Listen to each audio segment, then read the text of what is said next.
గురుగారు ఇప్పుడు చాలా మంది హస్త సాముద్రికం చూసి జాతకం చెప్తూ ఉంటారు కదా.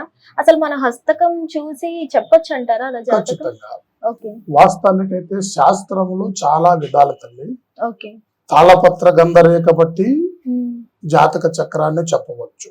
ముఖ ఓకే. తేజస్సును బట్టి జాతక చక్రాన్ని చెప్పొచ్చు. మనకు మొదటగా పుట్టింది హస్త సాముద్రికం. ఓకే. హస్త సాముద్రికంలో ధనరేఖ, ఆయుష్ రేఖ, అన్నరేఖ, సంతాన రేఖ, ఉమ్. మనిషిలో ఉండవలసిన చక్రాలు, ఉమ్. ఒక్కొక్క మనిషికి 2 చక్రాలు, 3 చక్రాలు, 2 శంకులు, 1 శంకు ఉమ్. అనేది మన చేతిలోనే 5 వేళ్ళకి శంకు చక్రాలతోనే ప్రతి జన్మ భూమి ఓకే. మీద జన్మిస్తూ ఉంటుంది. ఓకే. దాంట్లోనే ఆయుష్ రేఖ ఒకటి, ఉమ్. ధనరేఖ ఒకటి, ఉమ్. సంతాన రేఖ ఒకటి, తేజస్సు రేఖ ఒకటి, ఓకే. భూమధ్య రేఖ ఒకటి. ఉమ్. దాంట్లో సంబంధించిన సమస్త కుండలి హస్త సాముద్రికంలో ఖచ్చితంగా ఉంటుంది. ఓకే. వాటికి సంబంధించిన రేఖ ఫలాల వల్ల ఉమ్. మనిషి జీవనం ఎలా నడుస్తుంది, ఉమ్. మనుగడ ఎలా నడుస్తుంది, ఓకే. మీద తాళపత్ర రేఖలను బట్టి కూడా మనిషి రేఖను చెప్పవచ్చు. అంటే గురువు గారు మనకి ముఖ్యంగా కనిపించేవి హైలైట్ గా ఈ 3 గీతలు మాత్రమే కదా.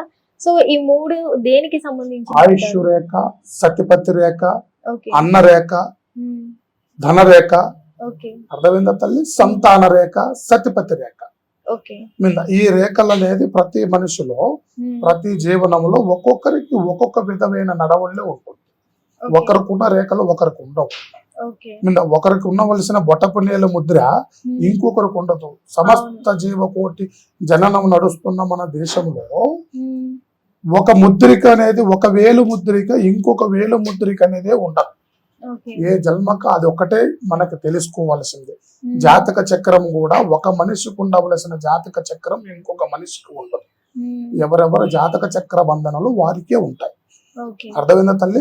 అలాగా వారికి ఉండవలసిన రేఖ బలాలను బట్టి ఏ రేఖ ఏ విధమైన దశలో నడుస్తుంది, ఉమ్. హస్త సాముద్రిక దశలో ఉమ్. ఏ మనిషి దశ ఎలాగ నడుస్తుంది, ఓకే. ఎంతవరకు అతని జీవన బలము నడవడిలో ఉంటుంది, ఉమ్. ఎంతవరకు అతని జీవనంలో లక్ష్మీ ప్రసన్నం కలుగుతుంది.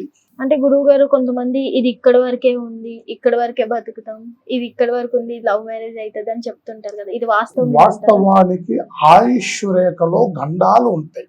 ఒక ఓకే. మానవ జన్మకి దినదిన గండం 100 ఏళ్ళ ఆయుష్. ఉమ్. మిన్న ఈ దినదిన గండ చర్యలలో ఎప్పుడు ఏ మనసుకి ఏ విధమైన సమస్యలు జరుగుతాయనేదే చెప్పగలుగుతాం. ఓకే. ఆయుష్కి దైవకర్త.